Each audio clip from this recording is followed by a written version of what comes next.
The war between Apple and Microsoft has been going on for years, and although it has quieted at times, it always seems to resurface. The technology giants have battled over a variety of topics, but most recently, the points of contention involve patents and mobile. But new research from Kaspersky Lab indicates that security could be the newest controversy between the companies. The firm found that Apple is actually years behind Microsoft in terms of security, which came as a shock to many. So at this time, we're going to bring on Kurt Baumgartner, a senior researcher at the Security Lab, to help us understand this news. Thanks for joining us today, Kurt. Thank you. Great. Well, Apple has the reputation that its devices are much more secure than PCs. But as I said, Kaspersky Lab found otherwise. So what can you tell us about this new research? Right. I think we've made some comments that Apple's security response is really 10 years behind Microsoft's. And what that boils down to is the efforts that Microsoft has done as far as creating a map program and creating a vulnerability patching program and rolling their response up quickly and efficiently and getting things out immediately. Apple just hasn't done that. Apple's still catching up. For example, Java. Java is a thorn in their side right now. The flash fake botnet that infected around 700,000 OS X nodes was in part, I should say, a big part of that was due to the Java component. And vulnerable Java software that's running on OS X systems was being exploited in order to install the flash fake Trojan or bot on OS X systems. Now, Microsoft allows Oracle to provide their own updates. So when a Java vulnerability is known, it can be immediately addressed and patched by the Java software itself.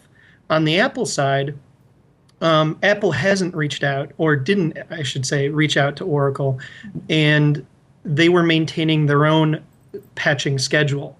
So a patched vulnerability in Java could exist freely or unpatched for Apple customers for months at a time. Wow. They hadn't reached out. They hadn't negotiated the right agreement in order to get these patches rolled out as soon as possible for their customers. And it holds true for their other programs as far as patching goes. A vulnerability can exist for quite some time, and they just are not up to snuff, like the Microsoft security response team. So what really does this malware do? So if we're talking about the flash fake botnet and the Java vulnerabilities that were exposed and exploited as a part of the flash fake botnet, what we found was that pretty much what I've been saying about Java not being patched, that vulnerabilities that should have been patched and Apple customers should not have had their systems exposed to these cyber criminal groups, were exposed for months at a time. And these were in the wild, actively exploited vulnerabilities. And it's something that, again, Microsoft led the way on. They've been addressing these sorts of vulnerabilities for years, and they have a smooth operation. They're efficient, and they address priorities. There's a whole matrix of prioritization that Microsoft pushes out, and Apple just isn't there. Well, why do you think Apple is being targeted now? Yeah, you kind of sleep in the bed that you make, in my opinion. So, Java, Oracle and Sun have always backed Java and delivered updates on their schedule, and those updates get pushed to appropriate customers. Now, Apple stuck in, maybe there were graphics technologies that they wanted to account for, but they wouldn't let Oracle, or I should say Sun, develop and release patches for the Java software on the Apple platform. And with a turnaround cycle of months to patch certain vulnerabilities, that just really isn't acceptable in this day and age.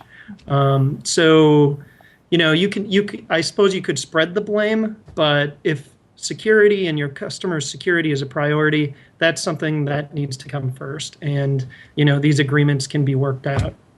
One report I read said that these attacks were just beginning. So do you expect it to get worse if nothing happens?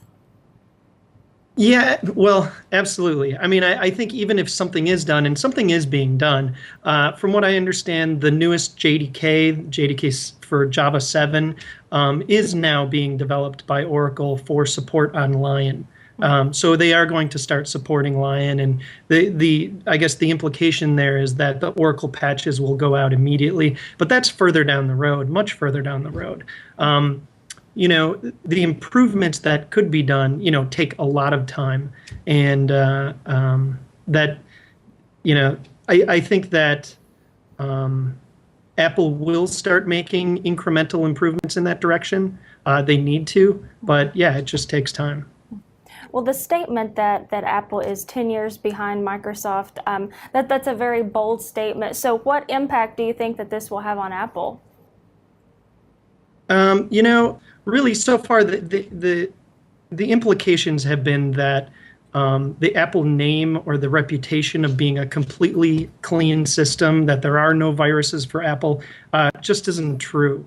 So a lot of the message that has been going to customers, I suppose, might be, comes into conflict with the reality of the situation.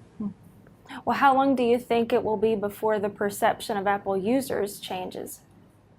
I don't know. I haven't been speaking with Apple customers. I don't have some forums that I've been going to, but I do hope that the customers start demanding a little more in the way of security response.